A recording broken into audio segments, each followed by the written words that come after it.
رضا صاحب کے گھر کی چھت پر ایک آسٹریلین طوطوں کا جوڑا تھا۔ رضا صاحب ہر اتوار کو ان کے پنجرے اور آس پاس کی صفائی کرنے چھت پر جاتے تھے۔ ایک بار وہ اوپر آئے تو انہوں نے اپنی بیگم سے کہا، بیگم، یہ طوطے روزانہ اتنا زیادہ دانہ نہیں کھاتے، اب تو ان کا بہت خیال رکھتی ہے، دیکھیے کٹوری تقریباً خالی ہے۔ وہ بھی حیران تھیں کہ ابھی کل ہی تو انہوں نے کٹوری میں دانہ بھرا ہے اور پانی تو وہ روز بدلتی ہے۔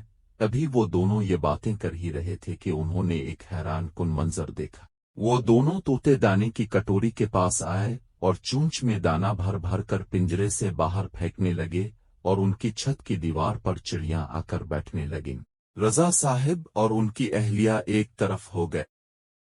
چڑیاں الفاڑ کر آئیں اور پنجرے کے آس پاس پڑا دانہ کھانے لگے اور طوطے اچھا خاصا دانہ پنجرے سے باہر پھینک کر اپنے جھولے پر جا کر بیٹھ گئے۔ دونوں میاں بیوی یہ منظر دیکھ کر سوچ میں پڑ گئے۔ رضا صاحب نے کہا، دونوں طوطے پنجرے میں قید ہو کر بھی ان آزاد چڑیوں کو کس طرح دانہ فراہم کر رہے ہیں، اور میں نے مزید یہ ظلم کیا کہ ان کا پنجرہ چھت پر رکھ دیا۔ کس طرح یہ بے زبان مخلوق ان آزاد پرندوں کو دیکھ کر دکھی ہوتے ہوں گے۔ یہ کہہ کر وہ آگے بڑھے اور پنجرے کا دروازہ کھول دیا اور ایک طرف ہو گئے۔